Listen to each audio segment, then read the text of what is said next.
Hi welcome back. आज हम फिर बात करने वाले हैं क्लास 10th के मैथ दो चर वाले रैखिक समीकरण। जैसा कि आपको मालूम है कि हम डिस्कशन कर चुके हैं कि पहला वास्तविक संख्या पे कि इम्पोर्टेंट क्या है। वैसे स्टूडेंट जो इस बार एग्ज़ाम देना चाहते हैं 2023 में शामिल होकर के, उन सब के लिए वीडियो बहुत ही हेल्पफुल है और जो तैयारी कर रहे हैं उनके लिए भी हेल्पफुल है। तो आज हम बात करेंगे दो चर वाले रैखिक समीकरण। कहने का मतलब है दो चर होता है क्या, यानी कि देखिए एक्स और वाई जिसमें दोनों टर्म हो उसी को कहते हैं दो चर वाले रैखिक समीकरण। इसका व्यापक रूप पे बात करें अगर स्टैंडर्ड फॉर्म पे, ठीक है, स्टैंडर्ड जो व्यापक रूप होता है वो होता है कि a1x, ठीक है, a1x plus b1y plus c1 बराबर 0, और दूसरा होता है a2x प्लस b2 y होता है प्लस c2 बराबर 0। ये होता है इसकी दो चर वाले रैखिक समीकरण का दो स्टैंडर्ड फॉर्म्स, ठीक है। दो समीकरण होता है, एगो a1x होता है प्लस b1y प्लस c1 बराबर 0, a2x plus b2y plus c2 बराबर 0, ठीक है। इसमें a1 जो है या b1 या c1, इसमें जो a2 b2 c2 ये सभी कांस्टेंट टर्म होता है, जबकि x एंड y क्या होता है, चर होता है। ये सभी अचर होता है। तो ये देख लिए ये क्या होता है, इसका व्यापक रूप होता है, ठीक है। व्यापक रूप दो चर वाले रैखिक समीकरण। इसमें तीन कंडीशन संभव है। पहला है a1/a2 और बराबर b1/b2। इस बराबर को हम क्या करते हैं, कटिंग कर देते हैं, जिसको डज नॉट इक्वल टू यानी कि बराबर नहीं है, तो इस कंडीशंस में होता है कि प्रतिच्छेदी कहलाता है, ठीक है। इस कंडीशंस में क्या कहलाएगा, प्रतिच्छेदी। इसका क्या, अगर ग्राफीय विधि से अगर इसको बनाना शुरू करें तो इसका केवल एक हल होगा। कितना, केवल एक हल होगा।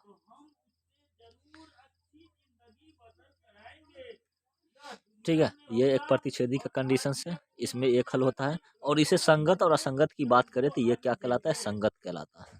इस प्रतिच्छेदी रेखाओं की संगत कहलाता है। ग्राफीय विधि से बनने का ये प्रोसेस है, ठीक है। दूसरा है कि a1/a2 बराबर b1/b2 और does not equal to c1/c2। क्या होता है, does not equal to c1 और बट्टा c2। ये जो है इसे कहते हैं समांतर, ठीक है। ये किसके लिए होता है, समांतर के लिए होता है, समांतर रेखाएं के लिए, समांतर रेखाएं। इसका जो ग्राफ बनता है आपको बता दे कि ये प्रतिच्छेदी का ग्राफ इस टाइप का बनता है, जैसे एक्स एंड वाई टर्म्स रहेगा, ठीक है। एक्स और ये एक्स डैश होता है, ये वाई होता है और ये वाई डैश होता है, इसे कहते हैं जीरो, ठीक है। ये x and x dash and y dash जो है इस पे जो ग्राफ बनाएंगे प्रतिच्छेदी के लिए, आपस में ये कटिंग पॉइंट कहीं ना कहीं कट करेगा और एक्स एंड वाई का वैल्यू निकलेगा, ठीक है। एक्स और वाई का वैल्यू इसमें निकलता है, किसमें, प्रतिच्छेदी में, जो उसका परफेक्ट वैल्यू होता है। और दूसरा कंडीशन से मेरा समांतर का, तो समांतर में जो होता है, ठीक है, समांतर की जो कंडीशंस होता है उसमें इसकी बात करें तो इसका कोई हल नहीं होता है। कोई ऐसा हल नहीं है जो समांतर में हो, इसका कोई हल नहीं है, ठीक है। इसका कोई हल नहीं होता। और इसकी संगत और असंगत की बात करें तो ये कहलाता है असंगत, ठीक है। तीसरा जो मेरा कंडीशन है वो है a1/a2 बराबर b1/b2 बराबर c1/c2 होता है, ठीक है। तीसरा कंडीशन मेरा होता है कि a1/a2 बराबर b1/b2 बराबर c1/c2। इस कंडीशन को हम कहते हैं कि ये संपाती है, ठीक है। इसकी जो ग्राफ बनेगा, ये ग्राफ बनेगा, इसका जो है इसका यानी कि कोई हल का ग्राफ के बारे में नहीं चर्चा किया, यानी कि है ये समांतर कंडीशन।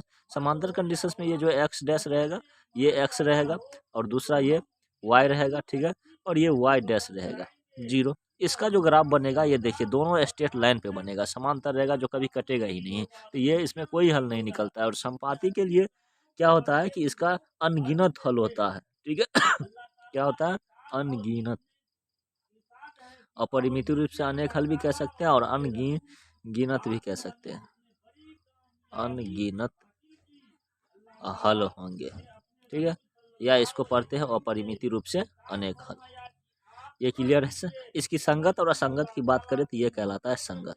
तो दो कंडीशंस में संगत कहलाएगा, पहला प्रतिच्छेदी में ये भी संगत कहलाता है, दूसरा समांतर असंगत कहलाता है, तीसरा है संपाती जो संगत कहलाता है। इसकी अगर हम ग्राफ की बात करें तो ये ग्राफ जो है एक्स एंड वाई पे जो लाइज करता है, ये एक्स और ये एक्स डैश जो रहता है और ये वाई है और ये वाई डैश जो होता है इसको जीरो कहते हैं। यानी कि एक ही लाइन पे ओवरलैप होता है, इसका जो ग्राफ होता है एक ही लाइन पे क्या होता है, ओवरलैप होते हैं, यानी कि जो एक समीकरण का जो ग्राफ निकलेगा, दूसरा का जो वैल्यू हम बैठाएंगे ग्राफ पे, तो वो दूसरे जो है एक लाइन दूसरे लाइन पे क्या होगा, ओवरलैप होगा, ये संपाती हो जाएगा। इसी को कहते हैं संपाती। तो आप समझ गए कि किन किन कंडीशनों में से हमारा क्या होगा, ग्राफ।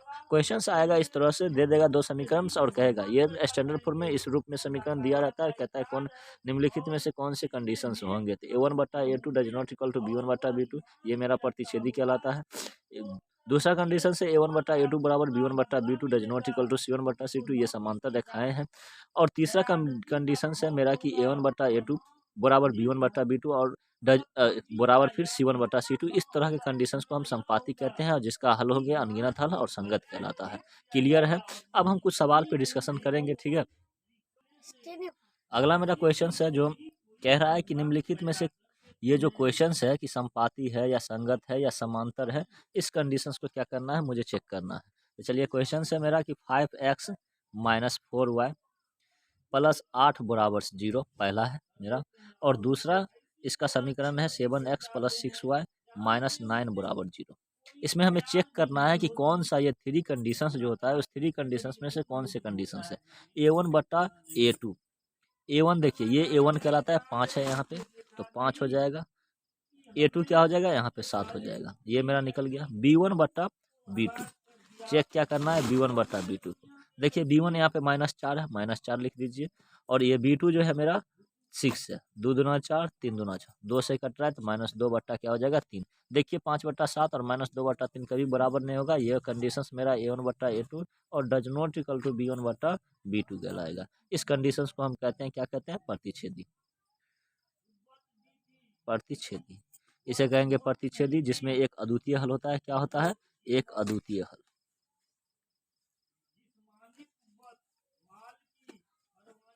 अद्वितीय हल होंगे। तो इसी टाइप के हम कुछ आपको प्रॉब्लम्स देते हैं जो HW कहलाएगा।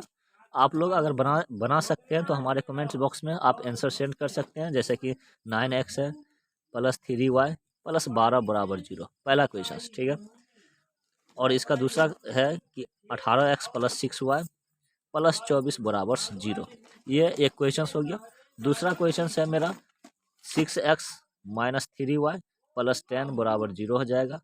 और इसका दूसरा समीकरण है 2x माइनस वाई और प्लस 9 बराबर 0। इस दोनों सवाल को आप सॉल्व कीजिएगा, देखिएगा कौन सा कंडीशंस आता है और कितने हल होंगे, यही लिख करके आपको क्या करना है, सेंड करना है तत्काल। इस लेक्चर्स में हम क्या करते हैं कि वीडियो बड़ा हो जाने के चक्कर में हम कुछ कुछ क्वेश्चंस को सॉल्व कर रहे हैं, ठीक है। और ज़्यादा लॉन्ग वीडियो अच्छा नहीं लगता है, बच्चे जो है शॉर्ट वीडियो देखना पसंद करता है, तो इसीलिए आज के लेक्चर्स में मैं यहीं तक डिस्कशन करता हूँ। अगले लेक्चर्स जो मैं लेकर आऊँगा तीनों टाइप, यानी कि थ्री कंडीशंस जो है मेरा, क्या है मेरा three conditions, A1/A2 does not equal to B1/B2। दूसरा कंडीशन से A1/A2 बराबर B1/B2 does not equal to C1/C2। तीसरा कंडीशन से A1/A2 बराबर B1/B2 बराबर C1/C2। इस तीनों कंडीशंस में प्रतिच्छेदी, समांतर, संपाती, ये तीनों कंडीशंस पे हम ग्राफ पे डिस्कशन करेंगे। तो आई होप कि आपको समझ में आ गया होगा। तब तक के लिए जय हिंद।